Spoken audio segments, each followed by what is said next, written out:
Good morning friends. তো এখন আমি যে কেসটি দেখাতে চাইছি এটি একটি উল্লেখযোগ্য সাকসেসফুল ভিডিও।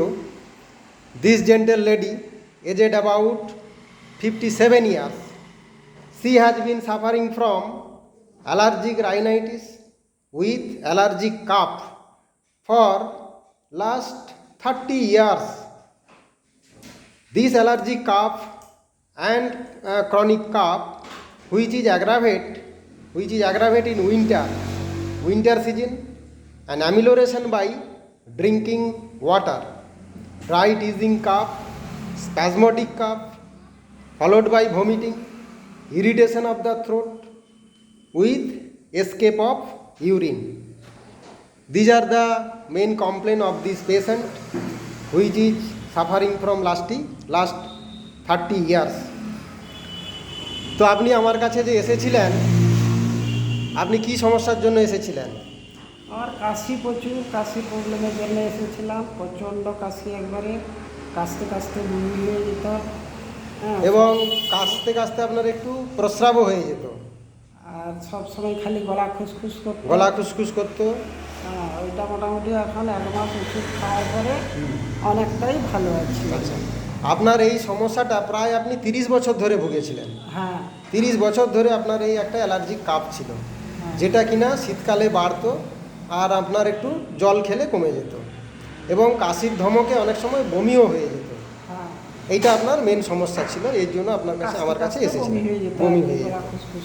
আচ্ছা, আমাদের হোমিওপ্যাথিক চিকিৎসা করতে গেলে টোটাল কেস টেকিং করে আমরা কি কি সিমটমসগুলো পাই এবং কি ওষুধ নির্বাচন করি, সেইটা আমি জুনিয়র চিকিৎসক এবং ফলোয়ারদের দেখানোর জন্য এই ভিডিওটি করছি। উনার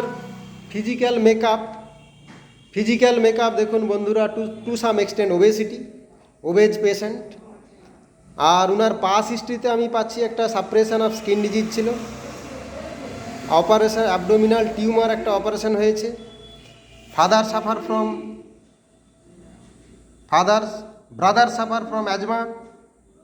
suffer from asthma, diabetes mellitus, hypertension. Heat cold রিলেশনের মধ্যে আমরা পাচ্ছি হট পেশেন্ট। আপনার শরীরে শীত গরমের মধ্যে গরমটা একটু আমাকে বেশি বলেছিলেন, তো গরমটা প্রচুর। আমরা সাধারণত জানি সারাদিন ঘাম দেয়, হ্যাঁ, ঘাম প্রচুর, সহজে সর্দি কাশি লাগে, খিদে সহ্য করতে পারেন না, খিদে লাগলেই খেতে হয়, পিপাসা বেশি, এমনকি রাত্রে ঘুম ভাঙলে ঘুম থেকে উঠে জল খেতে হয়। Stool 1 to 2 times early morning, 1 থেকে 2 বার নর্মাল স্টুল হয়। Urine urge can't control. আচ্ছা, প্রস্রাব পেলে বেগ আটকে রাখতে পারতেন না, সঙ্গে সঙ্গে যেতে হতো, সেটা কি এখন একটু কন্ট্রোল করা যায়? প্রস্রাবের বেগটা যেভাবে সঙ্গে সঙ্গে যেতে হতো এখন কি সেরকমই আছে? আচ্ছা, উনার বয়স 57 বছর, তো মেনোপজ হয়ে গেছে। আর ডিজায়ার অ্যাভারশনের মধ্যে আমরা পাচ্ছি উনি মাংস খেতে পছন্দ করেন, মিষ্টি খেতে পছন্দ করেন। আগে পাতে কাঁচা লবণ খুব খেতেন, কিন্তু হাই প্রেশার থাকার কারণে ডাক্তাররা খেতে বারণ করেছে, সেই জন্য উনি এখন লবণ খান না, কিন্তু আগে উনি প্রচুর কাঁচা লবণ খেতেন। মাছ খেতে পছন্দ, দুধ খেতে পছন্দ করেন, আর কোল্ড ড্রিঙ্কস, আইসক্রিম এগুলো পছন্দ রয়েছে। খাবার দাবার গরম খেতে পছন্দ করেন। Sleepless, lies on light side. হ্যাঁ, আচ্ছা, ঘুমটা আগে কম হতো, তো ঘুমটা কি একটু হচ্ছে না ওই রকম আছে? না, ঘুমটা ওই রকমই আছে। ওই ভাত খাওয়ার পরে ঘন্টাখানেক একটু শুয়ে যাই, 8 ঘন্টা মতো ঘুম হয়। আর রাতেও তো 11টা, 11:30 হয়ে যায়, ঘুমিতে যাই। গেলে কি হবে, ওই আবার রাত 3টার সময় ঘুমটি ভেঙে যায় আমার। আচ্ছা, আর ঘুম ধরে না। মাইন্ডের মধ্যে আমরা পাচ্ছি মাইল্ড টেম্পারামেন্ট, ওনার রাগ খুব একটা নেই, শান্তশিষ্ট মেজাজ, শরীরে দয়ামায়া রয়েছে, সহজে কান্নাকাটি পায়, সেন্টিমেন্ট আছে, একটু অ্যাভারিস ডিক্টেটোরিয়াল আছে, prefers open air, fear of ghost, death person, fearful mind, fear of snakes, and there is a peculiar delusion, sensation as if someone following from behind. তো বন্ধুরা, এই পেশেন্টকে আমি